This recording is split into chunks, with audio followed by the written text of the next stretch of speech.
Audio কথনে সবাইকে স্বাগত জানাচ্ছি। আমরা শুরু করেছিলাম আশাপূর্ণা দেবীর লেখা উপন্যাস মায়াদর্পণ। উপন্যাসটি আমি মোট ৫টি পর্বে ভাগ করে পড়ব। প্রথম ২টি পর্ব আমি আগেই পড়েছি এবং আপলোড করেছি। আজকে আমি পড়তে যাচ্ছি মায়াদর্পণ উপন্যাসটির ৩য় পর্ব।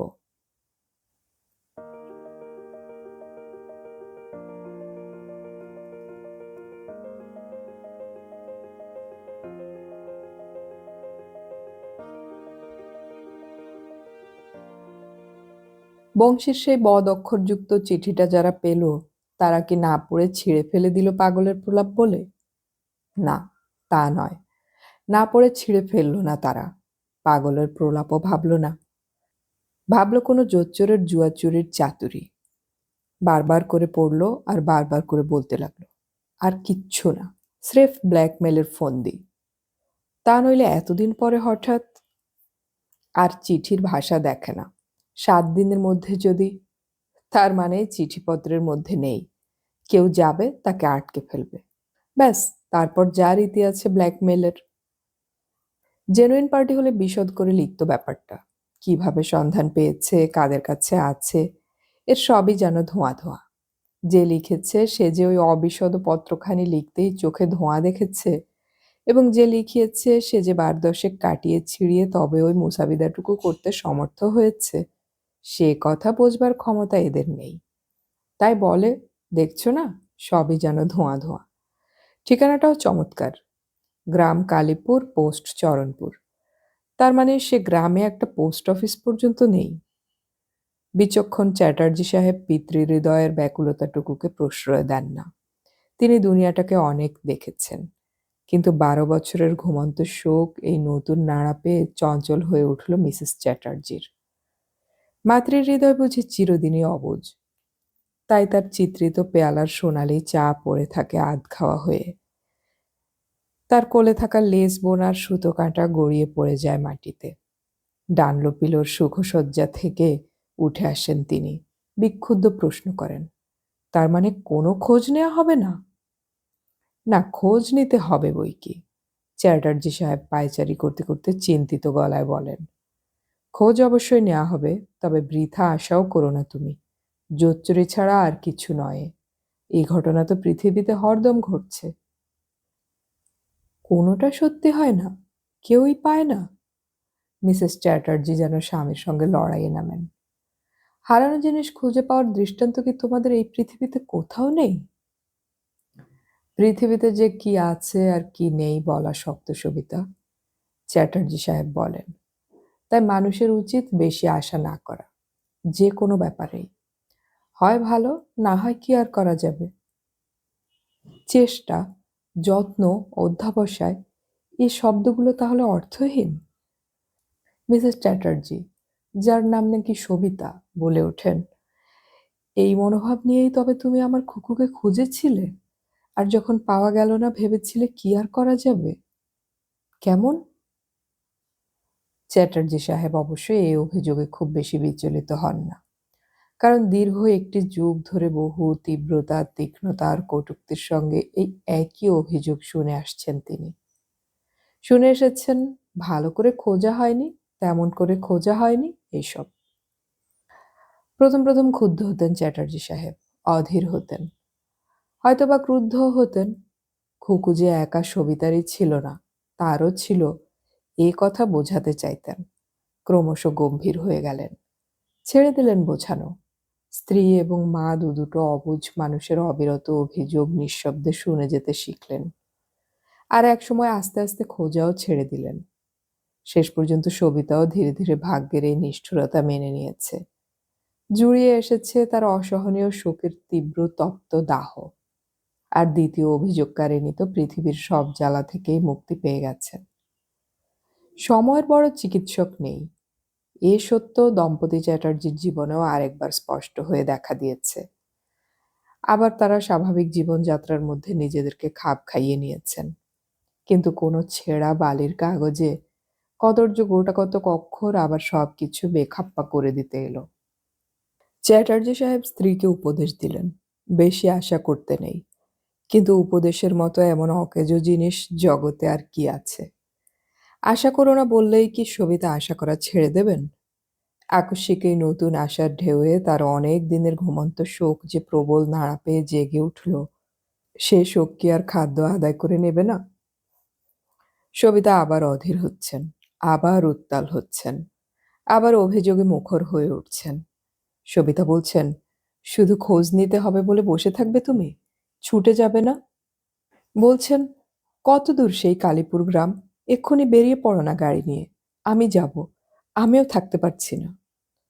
কিন্তু চ্যাটার্জি দম্পতির কি আর কোনো সন্তান নেই? ওই একটি মাত্রই ছিল, দৈত্য যাকে হরণ করে নিয়ে গেছে। না, ভাগ্য বোধ করি অত বেশি নিষ্ঠুর হতে পারেনি। বোধহয় কোনো এক দুর্বল মুহূর্তে যা কেড়ে নিয়েছে, তার না থাকার শূন্যতাটা চোখে পড়ে নিজের কীর্তিতে লজ্জিত হয়েছে। তাই সেই শূন্য ঘরে আবার পাঠিয়েছে নতুন শিশু। আরেকটি মেয়ে হয়েছে, তারপর সবিতার আরেকটি ছেলে। তারাই এখন সবখানি জুড়ে আছে, সবখানি জুড়ে ছিল। তাদের মাঝখানে কোথায় হাত চালিয়ে এতখানি বড় একটা জায়গা বার করছেন সবিতা? ভাবছেন চ্যাটার্জি সাহেব, ভাবছে আরো সবাই। শুধু সবিতাই বলছেন, আমি যাব। আমার আর এক সেকেন্ডও দেরি সইছে না। হয়তো এটা সবিতার স্বভাবের আবেগপ্রবণতারও আরেকটি দিক। সবিতা হয়তো নিজের কাছেই নিজে ছোট হয়ে যেতে চান না। মাতৃস্নেহে ছোট হয়ে যাবেন আকুলতায়, আবেগে। খুকুর সন্ধান পাওয়া গেছে। এ খবর পাওয়ার পর স্থির হয়ে বসে রইলাম। এতে কি নিজের অন্য ছেলে মেয়ের কাছে ক্ষুদ্র হয়ে যাবেন না? তুচ্ছ হয়ে যাবেন না? অতএব সবিতা টেনে বার করেন অনেক দিনের পড়ে থাকা ছোট্ট ছোট্ট জামা জুতো। টেনে বার করেন খেলনা পুতুল আর ফটোর অ্যালবাম। ১.৫ বছরের জীবনে ফটো তোলা কম হয়নি খুকুর। বসে আছে, হামা দিচ্ছে, সবে দাঁড়াতে শিখছে, ঠেলাগাড়িতে চড়ে নিজে হাতে দুধ খাচ্ছে, অন্নপ্রাশনের বহুবিধ অনুষ্ঠানের মধ্যে হাঁ করে কাঁদছে, এমন কত ছবি। একদা এই অ্যালবামটাই ছিল সবিতার প্রাণ। প্রতিদিন দুপুরে সন্ধ্যায় যখন তখন এই অ্যালবাম খুলে বসতেন আর কেঁদে কেঁদে ফিট হয়ে পড়তেন।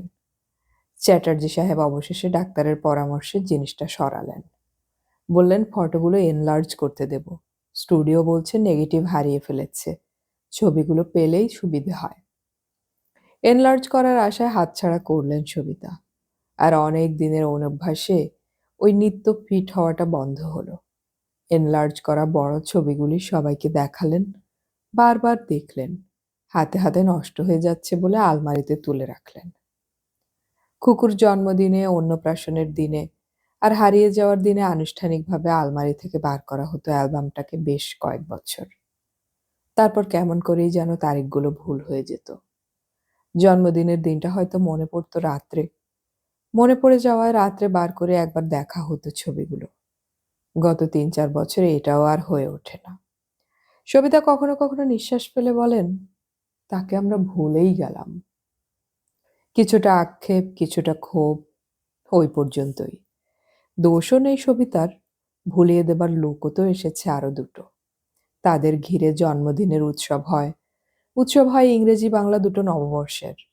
নিত্য তাদের জন্যে কত চিন্তা, কত দুশ্চিন্তা। সময় কোথায় আর? উত্তাল সমুদ্র নিস্তরঙ্গ হয়ে যাবে না তো কি হবে? কিন্তু সেই নিস্তরঙ্গ সমুদ্রে আবার তরঙ্গ উঠল। বংশীর খাতার সেই বালির কাগজের টুকরোটুকু মস্ত একটা ধাক্কা দিল। ছবিগুলো দেখলেন সবিতা বারবার করে, কিন্তু সান্ত্বনা পেলেন না বিশেষ। এ চিঠি যদি জুয়াচোরের না হয়, যদি সত্যি হয়, তাহলে কালীপুর নামের অজ্ঞাত একটা পাড়া গায়ে কোনো একটা দুঃখী চাষির ঘরে প্রতিপালিত বছর ১৩ একটা মেয়েকে কি চিনে নেওয়া যাবে এটুকুর সাহায্যে? সবিতা কি দৃঢ় সাহসের সঙ্গে বলতে পারবেন, হ্যাঁ, এটাই আমার খুকু? তার তো মনে নেই সবিতাকে, মনে নেই এই তার জন্মস্থানকে, মনে থাকার বয়স ছিল না সেটা। তবে নিশ্চিত হবেন সবিতা কোন ভিত্তির উপর? চ্যাটার্জি সাহেবের যে একটা বছর দেড়েকের মেয়ে হারিয়ে গিয়েছিল, আর দুর্গাপুজোর পঞ্চমীর দিন হারিয়েছিল, মুখে মুখে তো অনেক দূর গেছে সে খবর। কত চাকর এসেছে তারপর, কত ঝি, সবাই শুনেছে। কেউ সেটা কাজে লাগাতে পারে? নিশ্চিত ও নিশ্চিন্ততার সুখ কে এনে দেবে সবিতাকে? তারপর ভাবলেন, শুধুই কি আকৃতি? প্রকৃতি বা কেমন হয়েছে কে জানে? কে জানে কেমন সেই পরিবেশ? আবার উদ্বেল হয়ে ওঠে মন। মনে হয় নিজে গেলেই বুঝতে পারবো। দেখব তার আচার আচরণ, তার পরিবেশ। ঠিক বুঝতে পারবো। চাষির বাড়িতে মানুষ হলেই কি চাষির মতো দেখতে হয়ে যাবে?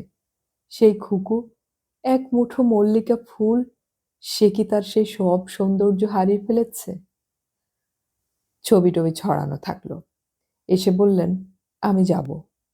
চ্যাটার্জি সাহেব যদি এক কথায় বলতেন, বেশ চলো, হয়তোবা সবিতা একটু দ্বিধা করতেন। কিন্তু স্ত্রীকে এতকাল দেখেও ভুল করলেন তিনি। নিবৃত্ত করতে চেষ্টা করলেন। অতএব সবিতা দৃঢ় প্রতিজ্ঞ হলেন। কলকাতা থেকে বেশি দূর নয়, অনায়াসেই গাড়িতে যাওয়া যাবে।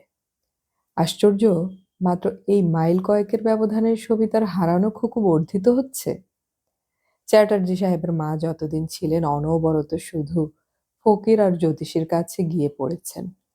সবাই তাকে আশ্বাস দিত, আছে, বেঁচে আছে, আসবে। বুড়ি বিশ্বাস করত।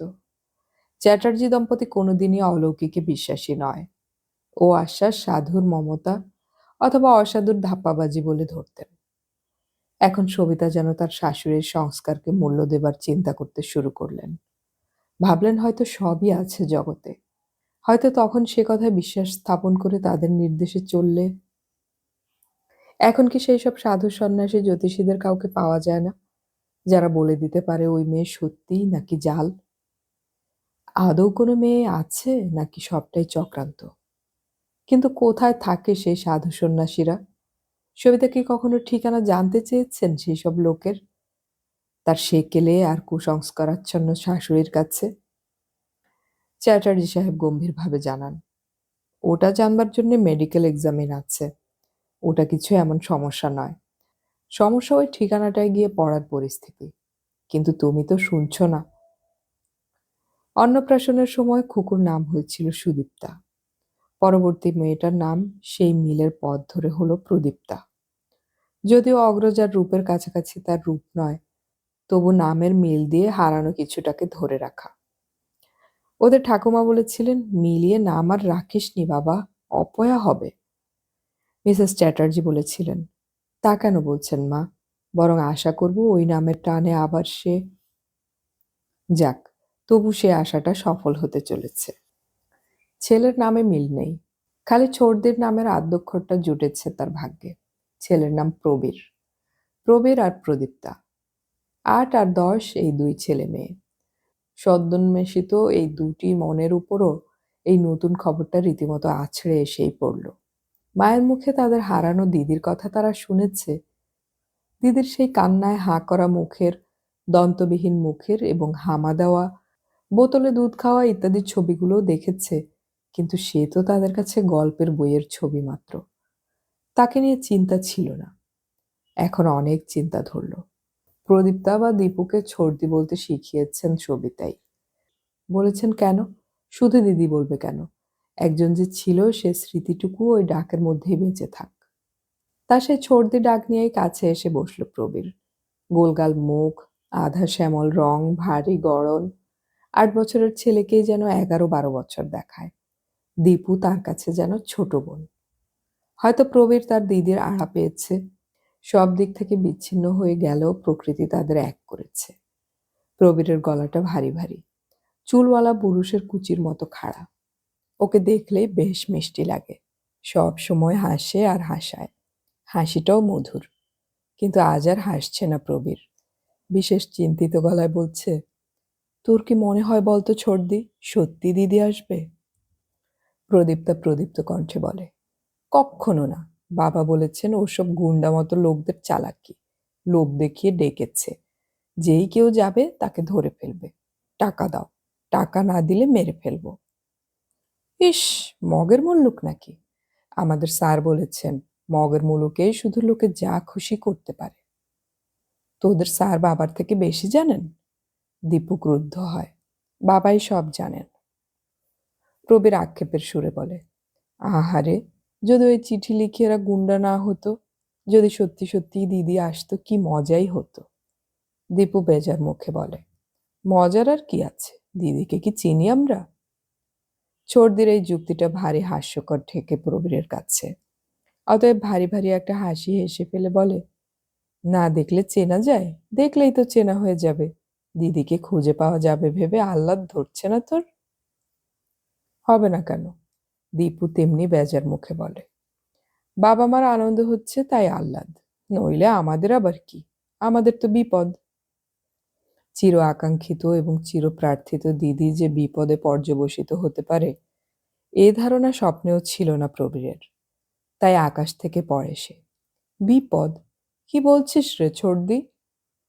ছোড়দি বেপরোয়া সুরে বলে, ঠিকই বলছি, আমাদের বিপদ ছাড়া আর কি। এতদিন তুই আর আমি ছিলাম শুধু, এখন হঠাৎ এক দিদি। কোথায় বসবে, কোথায় শোবে, আমাদের সঙ্গে মিলবে নাকি কে জানে। বাহ, মিলবে না কেন? প্রবীর বলে, আমরা যদি মিলি তো দিদি না মিলে থাকবে কি করে? আর কোথায় বসবে বলে ভাবছিস কেন? সোফা, খাট, বিছানা সবই তো রয়েছে। দীপু তবুও জেদের সুরে বলে, ওসব তো আমাদের মতো, আর একজন এলে অসুবিধা হবে না? ধর আমাদের পড়ার ঘরে হঠাৎ সেও পড়তে এলো, ধরবে কোথায়? আমাদের টেবিল দুটো একটু সরিয়ে নিতে হবে। আহা, তাহলেই যেন সব হবে। দীপু তর্কের সুরে বলে, বইয়ের শেলফ রাখতে হবে না বুঝি? দেয়ালে তো মোটে এইটুকুন জায়গা খালি আছে। প্রবীরই কি তর্কে হারবে? সেও অমনি জেদের সুরে বলে, এদিকের দেয়ালে রাখা হবে। হারিয়ে গিয়েছিল বলে বুঝি দিদি মানুষ নয়? দিদি কি নিজে ইচ্ছে করে হারিয়ে গিয়েছিল? দিদির সেই চাকর বুধন দিদিকে ফেলে ফুচকা খেতে গিয়েছিল বলেই তো। তর্ক অবশ্য এইটুকুতেই থামে না, তর্ক চলতেই থাকে, সকালে, সন্ধ্যায়, দুপুরে, রাত্রে। দীপুর বক্তব্য, নতুন আসা ওই ঢেউটা তাদের অনেক কিছু ভাসিয়ে নিয়ে যাচ্ছে। সুবিধে, শান্তি, মা বাবার একাগ্র স্নেহ দৃষ্টি এবং সংসারের শান্ত ছকে গাঁথা ছন্দ সব যাবে। প্রবীরের বক্তব্য, যাবে যাক, তা বলে তো দিদি বানের জলে ভেসে যেতে পারে না। দিদি মার নিজের সত্যিকার মেয়ে নয়। দুজনের চিন্তাধারা আলাদা, তবু একটা জায়গায় চিন্তার সাদৃশ্য দেখা গেল। দুজনেই যেতে চায়, দুজনেই তাই মায়ের কাছে গিয়ে আর্জি পেশ করে, আমরাও যাব। কিন্তু আর্জি মঞ্জুর হয় না তাদের। সবিতা অবাক গলায় বলেন, তোমরা যাবে মানে? আমরা যে কোথায় যাচ্ছি তা তো আমরা নিজেরাই জানি না। বাহ, তোমরা তো ওই কালীপুর না কোথায় দিদিকে আনতে যাচ্ছ? সবিতা বিষণ্ণ গলায় বলেন, কোথায় যে যাচ্ছি আর কেন যে যাচ্ছি কিছুই জানি না বাবা। যদি সত্যিই তোমাদের হারানো দিদি ফিরে আসে, বাড়িতেই দেখো, যাওয়া হচ্ছে বিপদের মুখে। দীপু জেদের গলায় বলে, তোমারও তাহলে তো যাওয়া উচিত নয়। বাবা তো বলেছিলেন তোমাদের মা অন্যায় জেদ করছেন। সবিতা ফস করে জ্বলে ওঠেন। সবিতা মিসেস চ্যাটার্জির সুরে বলেন, আমার অন্যায় তোমাদের কাছে গল্প করাটা তোমার বাবারও খুব ন্যায় কাজ হয়নি দীপা। ছোট মেয়ে আছো, ছোট মেয়ের মতন থাকো, তোমাদের যাওয়া হবে না, এইটুকুনি শুধু বলে রাখছি। সবিতা স্নেহময়ী জননী, কিন্তু প্রয়োজনের ক্ষেত্রে সবিতা কঠিন, রুক্ষ। মেয়ে ছেলে দুজনকেই তিরস্কার করে তিনি যাত্রার জন্য প্রস্তুত হন। টাকা নিতে হবে, চ্যাটার্জি সাহেবের স্বীকার করবার বন্দুকটাও নিতে হবে, আর নিতে হবে সেই ফটোর অ্যালবামটা। মিলানোর যোগ্য না হলেও মিলাতে চেষ্টা করতে হবে। বন্দুকটা অবশ্য নিছক আত্মরক্ষার্থে সঙ্গে রাখা, নচেত বন্দুকের ব্যবহার বহুদিন ভুলেই গেছেন চ্যাটার্জি সাহেব। খুকু হারিয়ে যাওয়ার পর চ্যাটার্জি সাহেবের মা একদিন বলেছিলেন, পশু পক্ষীর অভিসম্পাত লাগে বাবা। এই যে তুই জীবজন্তুগুলো শুধু খেলার ছলে মেরে মেরে আনিস, তারাও তো মায়ের বাচ্চা। কে কখন সাপ দিয়েছে কে জানে। তাই বুক ভরা ধন বুক ছেড়ে চলে গেল। সেদিন থেকে বন্দুক আর স্পর্শ করেননি চ্যাটার্জি সাহেব। মাঝে মাঝে শুধু ভাগ্নে ভবেশ পরিষ্কার করে রাখে। মা বাপ মরা এই ভাগ্নেটাই চ্যাটার্জি সাহেবের ডান হাত। বলতে গেলে তার সাহায্যেই সংসার চালান মিসেস চ্যাটার্জি।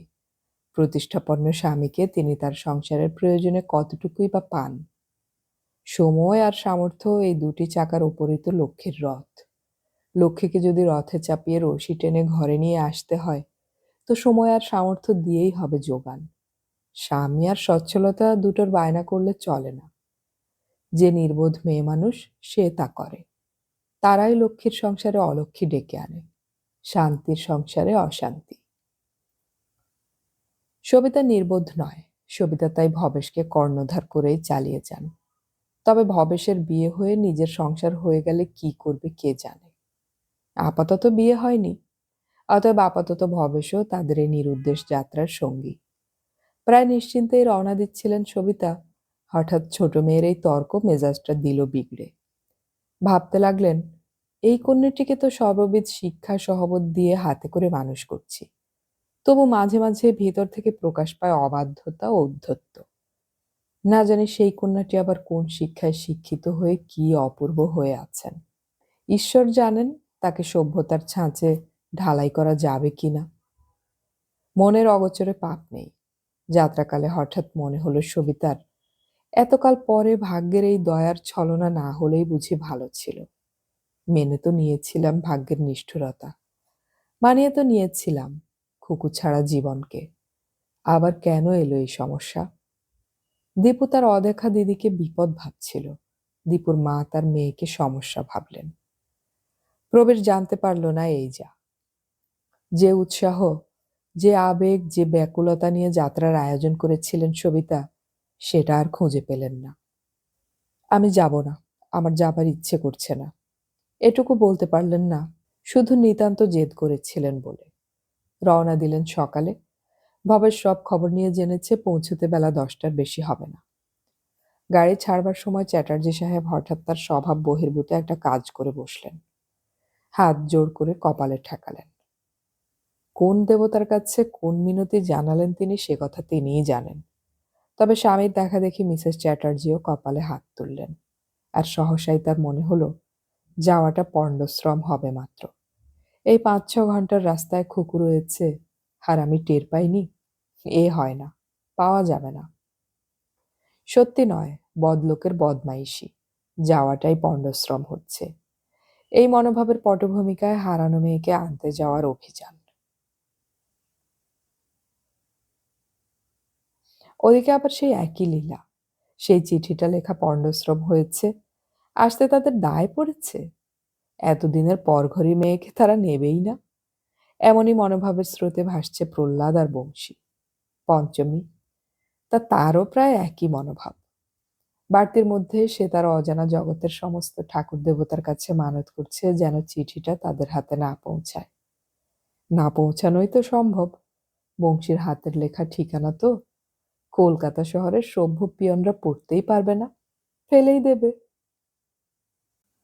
প্রথম ধাক্কায় যে আলোড়ন উঠেছিল, দুঃখ, লজ্জা, ক্ষোভ, অভিমান, ঘৃণা, বিদ্বেষের যে ঝড় পঞ্চমীকে আছড়ে আছড়ে মেরেছিল, সেগুলো যেন এই 2-3 দিনেই স্থির হয়ে গেছে। এখন যা আছে সে হচ্ছে আতঙ্ক। পঞ্চমীর ছোট্ট মন জুড়ে আশ্রয় নিয়েছে তার অজানা জগৎ সম্পর্কে একটা গভীর আতঙ্ক। সেই জগৎই নাকি সত্য জগৎ পঞ্চমীর। কিন্তু সত্য কি শুধু সমাজ ব্যবস্থা আর আইনসঙ্গত রীতিনীতির উপরেই দাঁড়িয়ে থাকে? তাই যদি, তবে এই 2 দিন বংশীর মুখের দিকে তাকাতে পারছে না কেন পঞ্চমী? প্রহ্লাদের সঙ্গে অকারণে কেবল আবুল তাবুল বকছে কেন? গাড়ি চলছিল। 2টো মানুষই স্তব্ধ হয়ে বসেছিল। শুধু চালক ভবেশই মাঝে মাঝে কথা বলে উঠছিল। শেষ অবধি ড্রাইভারকে না নেয়াই স্থির করলেন চ্যাটার্জি সাহেব। যা হবে বাইরের লোকের অজ্ঞাতসারেই হোক। আর ভবেশ তো ড্রাইভারের থেকেও দক্ষ। হঠাৎ এক সময় বলে উঠল ভবেশ, আমরা যে কাজটা করছি পাগলের মতো। কোথায় সশস্ত্র পুলিশ বাহিনী নিয়ে যাওয়া হবে তা নয়, নিরীহ 3টি মামা ভাগ্নে। চ্যাটার্জি একটু হেসে বললেন, ভাগ্নেটিকে অবশ্য খুব নিরীহ মনে হয় না আমার। ভবেশ আক্ষেপের সুরে বলে, আপনাদের সঙ্গে গিয়ে আর কি প্রতাপ দেখাবো, নইলে ইচ্ছে তো হচ্ছিল একটা হান্টার নিয়ে যাই। আর একধার থেকে সবিতা বলে উঠলেন, উপকারীর প্রত্যুপকার। উপকারী? উপকারী মানে? নির্ঘাত বেটা চুরি করে নিয়ে গেছিল, এখন দেখেছে বড় হয়ে পড়েছে, লোকের সন্দেহ জন্মাচ্ছে, অতএব সাধু হয়ে খবর দেই, মোচড় দিয়ে কিছু টাকাও আদায় করা যাবে, সাপও মরবে, লাঠিও বজায় থাকবে। কিন্তু এমনও তো হতে পারে দেশের প্রতিবেশীরা কেউ লাগিয়ে দিচ্ছে এতদিনে টের পেয়ে। হ্যাঁ, তা অবশ্য বলেছ, মন্দ নয়, ভবেশ বলে। তবে কথা হচ্ছে এতদিন ধরেই কি আর ওই তোমার কালীপুরে বসে বসে কালী হচ্ছে? কত হাত ফিরে কত ঘাটের জল খেয়ে তবে হয়তো। গাড়ির সামনে একটা গরু এসে পড়ায় অন্যমনা হয় ভবেশ, কথা থামায়। কিন্তু ওর ওই নেহাত সরল মনের নিতান্ত সহজ মন্তব্যটুকুই যেন কাঁটার চাবুক মারে সবিতাকে। কত হাত ফিরেছে, কত ঘাটের জল খেয়েছে। ছি ছি ছি, না জানি কি একটা ঘৃণ্য জীব হয়ে বসে আছে সে। বয়সেও তো অনেকটা হয়ে উঠেছে। আরো লজ্জার আরো ভয়ের সব চিন্তা গ্রাস করে নিতে চায় সবিতাকে। হে ঈশ্বর, কোথাও যদি থাকো তুমি রাস্তা হারিয়ে দিতে পারো না আজ আমাদের। যা হারিয়ে ফেলেছিলাম তা হারানোই থাক। গাড়িটার ছোটখাটো একটা অ্যাক্সিডেন্ট হোক, এই বাসনাও বুঝি মনে উদয় হয়েছিল সবিতার। কিন্তু তার প্রার্থনার কোনো ফল হলো না। কিন্তু কবেই বা হয়েছিল? যখন উন্মাদের আকুলতা নিয়ে হারানো জিনিস ফিরে পাওয়ার প্রার্থনা করেছিলেন তখনই কি কর্ণপাত করেছিলেন সেই ঈশ্বর? না, ঈশ্বর এ পক্ষ ও পক্ষ কোনো পক্ষের আবেদনেই কর্ণপাত করলেন না। বরং আন্দাজের কিছু আগেই পৌঁছে গেল গাড়ি কালীপুরের প্রহ্লাদ দাসের বাড়ির দরজায়। সকাল থেকে আমার বাঁ চোখ নাচছে, বলেছিল বংশী। সর্বশরীর যেন কেমন হচ্ছে। পঞ্চমী হেসে বলেছিল, লাভের বরাত এসেছে বোধহয় তোর বংশী, নির্ঘাত টাকা পাবি। বাঁ চোখ নাচলে বেটা ছেলের লাভ হয় না, লোকসান হয়। পঞ্চমী আরো হেসে বলেছিল, হো মা, তাও বটে, তুই যে আবার বেটার ছেলে, মনেই ছিল না। যা গুছিয়ে রাঁধতে বসেছিস, সর দেখি, উনুন গোড়ায় তোকে দেখলে আমার হাড় জ্বলে যায়। বংশী ম্লান ভাবে বলে, হুট করে কখন তোকে নিয়ে যাবে সেই ভাবনায় তোকে আর খাটতে দিতে ইচ্ছে করে না পঞ্চমী। নিজে ভাত বেড়ে খেয়ে চলে যাবি ভেবে প্রাণটায়। প্রাণটায় যে কি তার শেষ অবধি বোঝাতে পারে না বংশী। হাঁটুতে মুখ গোজে। পঞ্চমীর কি হয়? পঞ্চমী হঠাৎ যেন ভারী অবাক হয়ে যায়। আশ্চর্য, তাকে যে এখান থেকে চলে যেতে হবে, আচমকা কোথা থেকে জন্মে না দেখা কোনো দাবিদার এসে উড়িয়ে নিয়ে চলে যাবে, এটা এরা দিব্যি সহজেই মেনে নিয়েছে। এটা যে একটা অসম্ভব কথা তা ভাবছে না।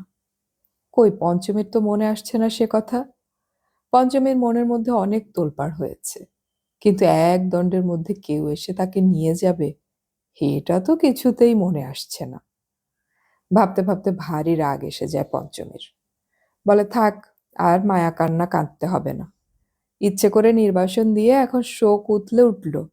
জানি না চিনি না শহুরে কেতা কায়দা বড়লোক, তাদের কাছে গিয়ে ঝিয়ের মতন থাকবো, এই তো আমার মানিজ্যত হবে।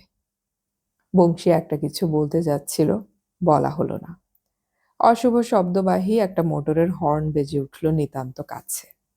অসম্ভব ঘটনাও সম্ভব হয় বই কি, আর যখন সম্ভব হয় তখন সহসা বোঝা যায় না এটা অসম্ভব।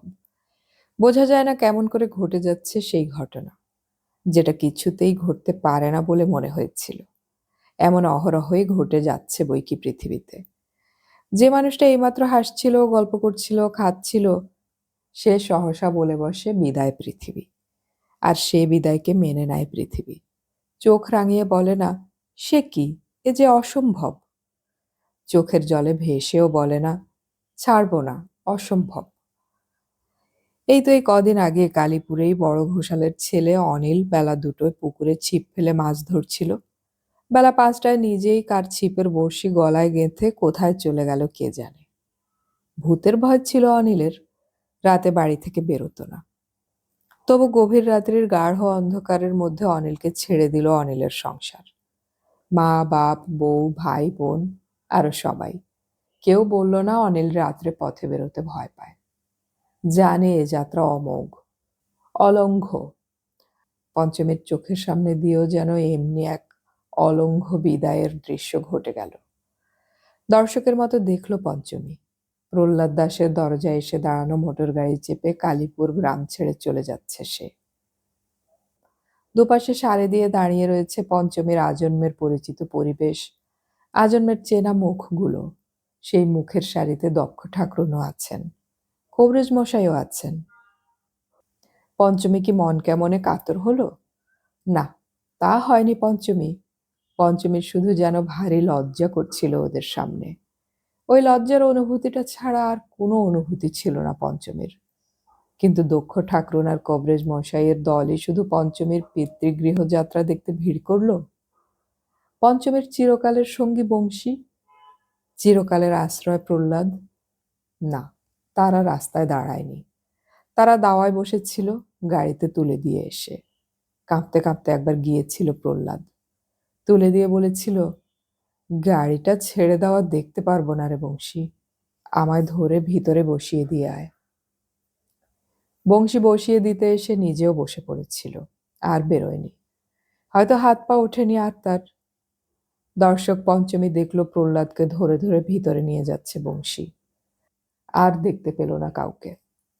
অথচ প্রহ্লাদ যখন ওই মোটর গাড়ির গিন্নি আর বাবুদের কাছে হাউমাউ করছিল, যখন বলছিল, আমায় ধরে পুলিশে দিন বাবু আপনারা, তবে আমার আত্মার গতি হবে, যখন সেই 12 বছর আগের তুলে রাখা একজোড়া ছোট্ট সোনার বালা আর একটা ছোট্ট ফ্রক বার করে দেখাচ্ছিল আর কাঁদছিল, এই এতদিন তুলে রেখেছি বাবু, প্রাণ ধরে বেচতে পারিনি এ বালা, এখন মিলিয়ে দেখুন। তখন দালানের এপাশে দাঁড়িয়ে থাকতে থাকতে মনে হচ্ছিল নাকি পঞ্চমীর আস্তে সকলের অলক্ষ্যে বেরিয়ে গিয়ে ঘোষের পুকুরে। বারবার সে কথা মনে হয়েছিল পঞ্চমীর, তবু একটা দুর্বার আকর্ষণ টেনে রেখেছিল তাকে সেইখানে। সে আকর্ষণ, কে ওরা তাই দেখবার, কি বলে তাই শোনবার। ওরা কি সত্যি জেলে দেবে প্রহ্লাদকে? পুলিশ সঙ্গে এনেছে। পঞ্চমী কি তবে ছুটে ঘরের মধ্যে গিয়ে ঢুকে বলবে, জমের পেয়াদা তো ধরেছে মানুষটাকে, আর কেন পেয়াদা আনা? কিন্তু ওরা পুলিশ আনেনি। ওরা কিচ্ছু বলেনি প্রহ্লাদকে। প্রহ্লাদের মুমূর্ষু অবস্থা দেখে বোধ করি মন বদলে গেছে ওদের। ওরা বরং অন্য একটা প্রস্তাব করেছিল, যা শুনলে কালীপুর শুদ্ধ লোক বলতো মহানুভবতা, বলতো এমন হয় না। কিন্তু প্রহ্লাদ দাস হাত জোড় করেছে, বলেছে বরং চাবুকের ঘা মারুন বাবু, ও ঘা মারবেন না, পঞ্চমীকে বেচে আমি টাকা নিতে পারবো না। একটা মেয়েলি গলা উচ্চারণ করেছিল, বেচার কথা ভাবছো কেন, তুমি যে এতদিন ওর জন্য খরচ করেছ। প্রহ্লাদ এবার হাউমাউ ত্যাগ করেছিল। হঠাৎ আত্মস্থ হয়ে যাওয়ার গলায় বলেছিল, খরচ যখন করেছি মা ঠাকরুন, আপনার মেয়ে বলে করিনি, আমার বলেই করেছি। সে খরচ আপনার কাছে নিতে যাব কোন ধর্মে? আপনি মহৎ, তাই আমার এত বড় পাপও মাপ করেছেন, কিন্তু আমি নিজেকে মাপ করব কি করে, যদি আজ মরতে পড়ে মেয়ে ফেরত দিচ্ছি বলে দাম নেই? তবু সেই মেয়ে গলাটা বলেছিল, বেশ তো, তুমি আমার মেয়ের খবর দিয়েছ বলেই দিচ্ছি মনে করো, 5,000 টাকা তো আমি কাগজে বিজ্ঞাপন দিয়েছিলাম পুরস্কার বলে। প্রহ্লাদ যেন হেসেছিল মনে হচ্ছে পঞ্চমীর। সেই ভাঙা হাসির গলায় বলেছিল, সে আপনি দিতে চেয়েছিলেন, কিন্তু আমি তো তখন সে খবর দেইনি আপনাকে। চুরি করে এনে চোরাই জিনিস ফেরত দিয়ে সাধু সেজে পুরস্কার নিতে পারবো না। মা ঠাকরুন, গরিব প্রহ্লাদ দাস তার জন্মজীবনে 5,000 টাকা চক্ষে দেখেনি সত্যি, মরণকালেও আর নাই দেখল। বেশ, তুমি না হয় তোমার চিকিৎসার জন্য সামান্য কিছু নাও, একটি পুরুষ গলা বলেছিল। ভালো করে চিকিৎসা করে সেরে উঠে বেড়াতে যাবে আমার বাড়ি, দেখবে একে। প্রহ্লাদ দাস বলে উঠেছিল, মাপ করবেন বাবু, প্রহ্লাদের বাঁচবার বাসনা আর আশা থাকলে মেয়ের খবর আপনি পেতেন না, এইটুকুই শুধু জানালাম, আর আমার কিছু জানাবার নেই। এবার ওরা বোধহয় রেগেছিলেন। রাগ রাগ গলায় শুনেছিল পঞ্চমী, ঠিক আছে, আমাদের তাহলে এবার যাবার ব্যবস্থা করতে হয়, ওকে ঠিক হতে বলো। পঞ্চমী সেই সময় হঠাৎ রান্নাঘরের দরজা দিয়ে বেরিয়ে এসে খিড়কির পুকুরে এসে পড়েছিল। তবে খিড়কির পুকুরে কি এত কম জল ছিল যে পঞ্চমীর মতো একটা মেয়েকে ডুবিয়ে ফেলতে পারত না? তাই পঞ্চমী দ্রষ্টব্যের মতো মোটরে চড়ে বেরিয়ে গেল কালীপুরের রাস্তা দিয়ে। ও, তবেটা একটা রহস্য। প্রহ্লাদ দাস যে ওকে বলেছিল, তোকে না বিদায় দিয়ে আমার তো মরাও হবে না পঞ্চমী, সেটাই কি এত বড় হয়ে দেখা দিয়েছিল পঞ্চমীর কাছে? তাই পুকুরের জল মৌন হয়ে তাকিয়ে রইল, নাকি নতুনের আকর্ষণ, অজানার আকর্ষণ, অথবা নিরুপায় দর্শকের ভূমিকা ছাড়া আর কিছুই মনে পড়েনি পঞ্চমীর? নইলে এই কিছুক্ষণ আগেই তো, যেই মাত্র মোটর গাড়ির শব্দ হয়েছিল, পঞ্চমী তো বলে উঠেছিল, এই দরজা দিয়ে বেরিয়ে আমরা পালাই, চল। বংশী ভয় পেয়েছিল, বলেছিল পিষে তাহলে এক্ষুনি মরে যাবে পঞ্চমী, ভদ্রলোকদের কাছে মুখ থাকবে না। তবু পঞ্চমী চড়া গলায় বলেছিল, মরবে? মনের খেদে মরতে শুনেছিস কাউকে? তাহলে আর ঘোষাল গিন্নি বেঁচে থাকতো না। পিষে ঠিক থাকবে, চল আমরা ওদের হাত থেকে পালাই। সেই পঞ্চমী আবার বংশীকে বলে এলো, মানুষ তো সাপের কামড়েও মরে রে বংশী। এই আছি, এই জন্মের শোধ চলে গেল। মনে কর আমাকেও সাপে কামড়ালো, এবার কলার ভেলায় চড়িয়ে ভাসিয়ে দেওয়ার পালা। প্রহ্লাদের হাহাকার মেটাতে আর বংশীকে প্রবোধ দিতে ভাত খেতেও বসেছিল পঞ্চমী।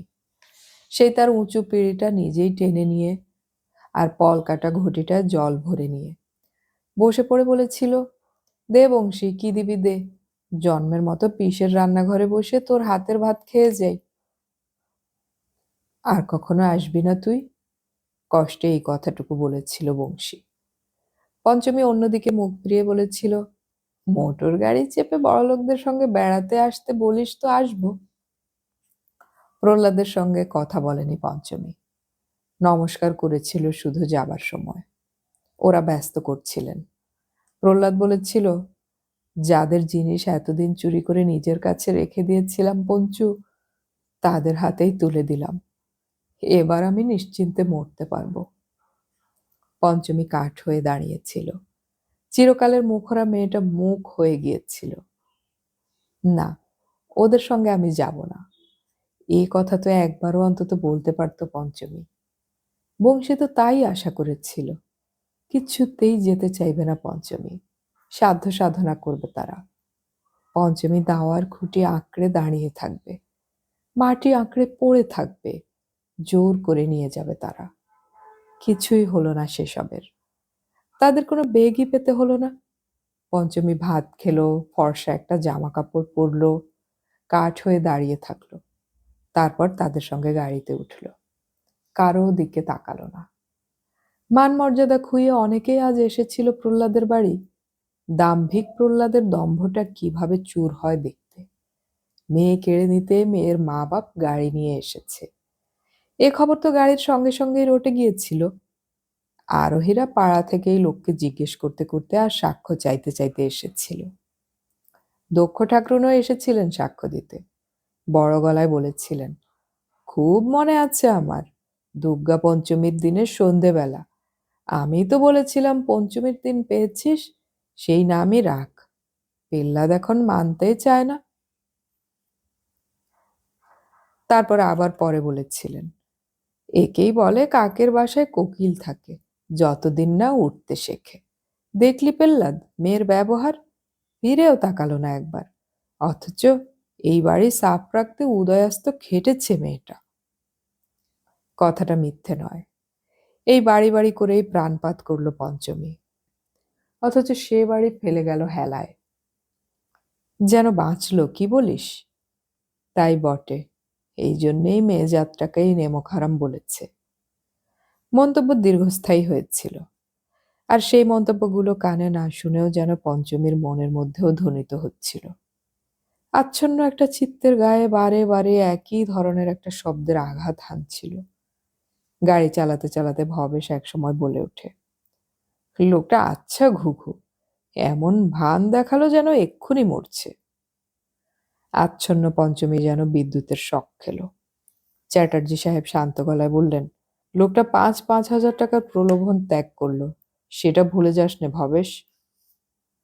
ভবেশ ঈষৎ অপ্রতিভ ভাবে বলে, তা বটে, তবে তোমরাও নমস্য বাবা, আমি কোথায় হান্টারের ব্যবস্থা করছিলাম আর তোমরা। হান্টার শব্দটা পঞ্চমীর অজানা, তাই পঞ্চমী সমস্ত ইন্দ্রিয় দিয়ে কথাটা অনুধাবন করতে চেষ্টা করে। মেয়ে ছেলেটা যে নাকি পঞ্চমীর মা, সে বলে অন্য কিছু নয়, আমাদের মেয়ে অন্য এতদিন খাইয়েছে পরিয়েছে। হ্যাঁ, চুরি করে নিয়ে গিয়ে। মুখরা পঞ্চমীর রসনা এখনো নীরব হয়ে গেল কি করে? পঞ্চমী বুঝতে পারছে না। পঞ্চমীর মনে হচ্ছে তার জিভটা বুঝি বাকশক্তি হারিয়ে ফেলেছে। গাড়ি চলতে থাকে। সন্ধ্যা হয়ে আসে। অনেক অন্ধকার আর অনেক আলোকমালা অতিক্রম করে গাড়ি কলকাতায় এসে পৌঁছায়। চ্যাটার্জি সাহেবের প্রকাণ্ড বড় গোলাপি বাড়ির গেটের সামনে দাঁড়ায়। সাড়া পেয়ে চাকর এসে গেট খুলে দিয়ে সরে দাঁড়ালো। আর কোথা থেকে যেন দুটি ছেলে মেয়ে ছুটে এসে থমকে দাঁড়িয়ে পড়ল। কে এরা? এদের ছেলে মেয়ে? কাদের বাড়ি এটা? পঞ্চমীর মা বাপের? পঞ্চমীর প্রশ্নটা তো উচ্চারিত হয়নি, তবু মহিলাটি তার উত্তর দিলেন। নেমে পড়ে ওকে নামতে সাহায্য করলেন। খুব শান্ত গলায় বললেন, এসো, এই বাড়িতেই তুমি জন্মেছিলে। পঞ্চমী ভূতগ্রস্তের মতো ওর সঙ্গে সঙ্গে গিয়ে ঢোকে। ওর মনে আসে না জন্মের দাবিতে তবে এ বাড়িটা আমাদের। কিন্তু সবিতা কেন উচ্ছ্বসিত হচ্ছেন না? সবিতা কেন আহ্লাদে ভেঙে পড়ছেন না? কেন তিনি হারানো মানিককে বুকে জড়িয়ে ধরে ঘরে এনে কেঁদে ভাসাচ্ছেন না? তাই তো স্বাভাবিক ছিল। সত্যি কিনা জাল কিনা এই সন্দেহের তো অবসান হয়েছে। জ্যোতিষীও লাগবে না, মেডিকেল এক্সামিনও লাগবে না, প্রমাণপত্র তো নিজের সঙ্গে বয়ে নিয়েই বেড়াচ্ছে মেয়েটা। না, প্রহ্লাদের দেওয়া সেই সোনার বালা আর সিল্কের ফ্রক নয়, বিধাতার দেওয়া ছাঁচ।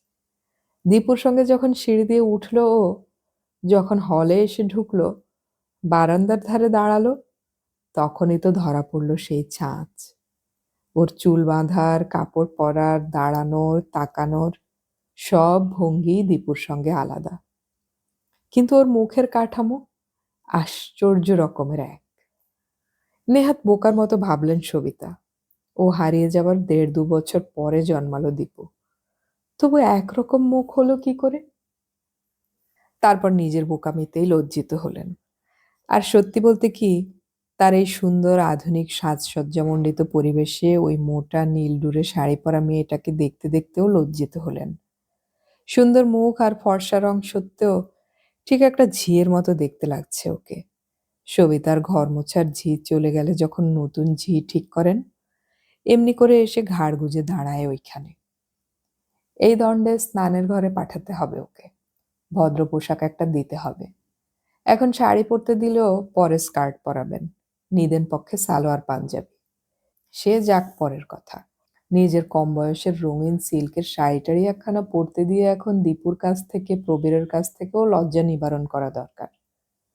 ইতস্তত করে বললেন, ওরা তোমার কি নাম রেখেছিল? পঞ্চমী অস্ফুটে নামটা উচ্চারণ করল।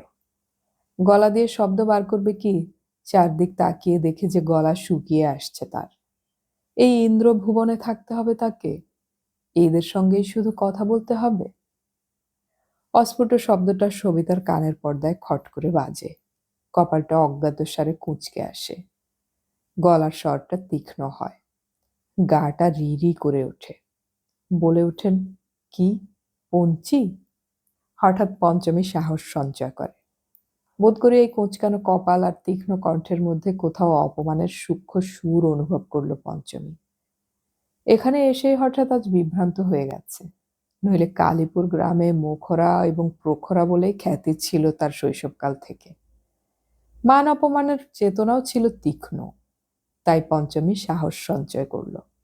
মুখ তুলে স্পষ্ট গলায় বলল, পঞ্চি নয়, পঞ্চমী। পুজোর পঞ্চমীর দিন পেয়েছিল বলে। বাকিটা বলল না। ঘাড় ফিরিয়ে অন্যদিকে তাকালো। আর সবিতার মনে হলো ওই স্পষ্ট উচ্চারণের মধ্যে তিনি দীপুর ঔদ্ধত্যের ছায়া দেখতে পেলেন। গলাটা স্নেহে কোমল শোনালো না। শুকনো গলায় বললেন, ও নাম থাক, তোমার যা আসল নাম ছিল সেটাই বলবে এবার। এত অস্বস্তি, এত বিহ্বলতা, তবু তার মধ্যেই হঠাৎ হেসে ফেলে পঞ্চমী। বলে, আসল নামটা যেন জানি আমি। চ্যাটার্জি সাহেব অদূরে একখানা আরাম চেয়ারে গা ঢেলে বসেছিলেন। সারাদিন পরিশ্রম তো কম হয়নি। সেই সকালবেলা যা ব্রেকফাস্ট করে গিয়েছিলেন, তারপর জুটেছে শুধু ফ্লাস্কের চা। তবু খাওয়ার সেই ত্রুটির কথা কি মনে পড়ছিল চ্যাটার্জি সাহেবের? না ওই মেয়েটার দিকে অলস দৃষ্টি মেলে তাকিয়ে ভাবছিলেন, এই যে নতুন ঘটনা ঘটল সংসারে, তার পরিণাম কি শুভ হবে? যে প্রিয়জনের মৃত্যুতে পাগল হয়ে যায় লোকে, সে যদি সহসা পরলোক থেকে এসে দাঁড়ায়, যদি বলে ওঠে, তোমার ব্যাকুলতায় স্থির থাকতে পারলাম না আমি, মানুষ কি তাকে সাদরে গ্রহণ করবে? মেয়েটা যে কোন পরিবেশে মানুষ হয়েছে সে তো নিজের চক্ষেই দেখে এলেন তারা। একটা ঝিটির মেয়ের মতোই তো শিক্ষা দীক্ষা হবে। না জানি সংসারে কোন অশান্তি ডেকে আনবে সেই অসাম্য। হঠাৎ ওর স্পষ্ট গলার প্রায় উদ্ধত স্বরটা শুনতে পেলেন। তারপরে স্বচ্ছ হাসি। সহসাই যেন একটা নিশ্চিন্ততা অনুভব করলেন। বুঝতে পারলেন না নিশ্চিন্ততা কেন, তবে অনুভবে এলো। চ্যাটার্জি সাহেবের কি মনে হলো ওর মধ্যে বস্তু আছে? একটা ভয়ে জড়সড় গোবর গাদার মতো মেয়ে নয়। অতএব ওকে ঠিক করে নেওয়া যাবে। মনে যাই হোক, মুখে কিছু বললেন না। সবিতা বললেন, তোমার সেই আসল নামটা হচ্ছে সুদীপ্তা, বুঝলে? আর এই তোমার ছোট বোন প্রদীপ্তা। আর এই হচ্ছে ভাই, এর নাম প্রবীর। ভাই বোন। এই কথাগুলো খুব একটা প্রাণ থেকে বললেন কি মিসেস চ্যাটার্জি, নাকি বলার জন্যেই? কে জানে কি। তবে ওর এই পরিচয় দান সূত্রে পঞ্চমী হঠাৎ আরেকবার হেসে ফেলে বলল, হো বাবা, ওর একটা নামও তো আমি বানান করতে পারবো না। বানান? সবিতা যেন গভীর অন্ধকারে একটু আলোর রেখা দেখতে পেলেন। বানান শব্দটাও যে জানে, হেও তো ভাগ্য। বললেন, বানান টানান জানো তুমি? লেখাপড়া করেছ? পঞ্চমী সাবধানে উত্তর দিল, বর্ণপরিচয় দ্বিতীয় ভাগটা সেরে এনেছিলাম। তারপর তারপর পিসি মরে গেল, বলল না। সহজাত বুদ্ধিতেই ধরে ফেলেছে পঞ্চমী। এখানে কালীপুরের কোনো কথা উল্লেখ না করাই শ্রেয়। আর উচ্চারণ পদ্ধতিরও পরিবর্তন প্রয়োজন। তাই বর্ণ পরিচয় দ্বিতীয় ভাগ না বলে বইয়ের উপরকার লেখাটা ভালো করে মনে করে বলল। যাক, ওটুকুও পরম ভাগ্য সবিতার কাছে। এখন এই মালকে মেজে ঘষে বাড়ির উপযুক্ত করে তুলতে হবে।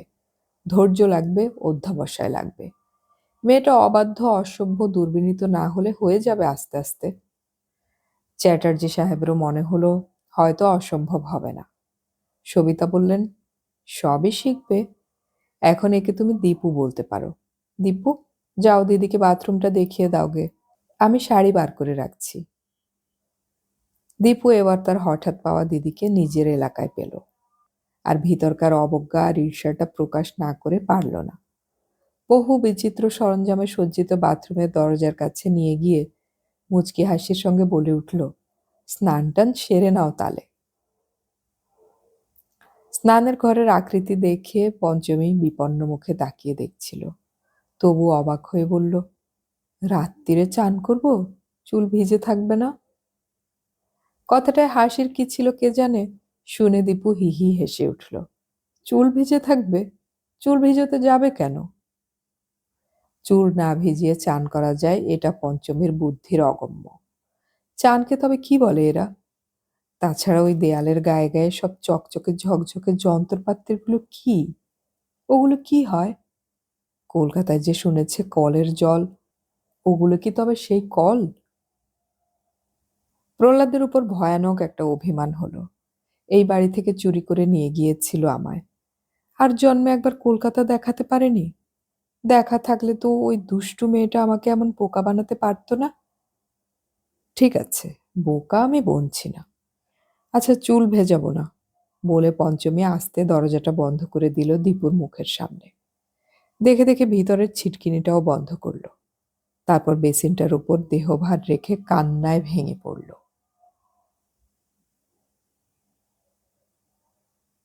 ভগবান, কি দরকার ছিল তোমার আমাকে আমার মা বাবার কাছে ফিরিয়ে আনবার? আমি তো চাইনি। এই স্নানের ঘর থেকে বেরিয়ে পঞ্চমী কি ওই কর্তা গিন্নির পায়ে মাথা খুঁড়ে বলবে, আমায় ছেড়ে দাও, ছেড়ে দাও আমায়? তোমাদের তো ছেলে মেয়ের অভাব নেই। হারানোটা ফিরিয়ে এনে কি করবে তোমরা? আমি বুনো, আমি গাইয়া, আমি মুখ্য, আমি তোমাদের যোগ্যী নই। কিন্তু পঞ্চমী কেন এলো? পঞ্চমী তো পালিয়ে যেতে পারত, পালিয়ে থাকতে পারত। যা পারত তা করল না পঞ্চমী। ব্যাধের ফাঁদে পা দিল।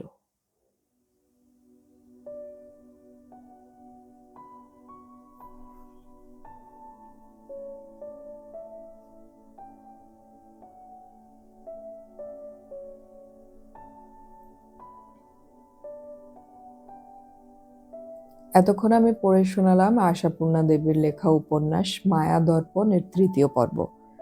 উপন্যাসটির বাকি ২টি পর্ব আমরা খুব শীঘ্রই আপলোড করার চেষ্টা করব, শোনার আমন্ত্রণ রইল। অডিও কথনে আমাদের গল্প পাঠ ভালো লাগলে চ্যানেলটি সাবস্ক্রাইব করে রাখুন এবং বন্ধুদেরকে শেয়ার করুন।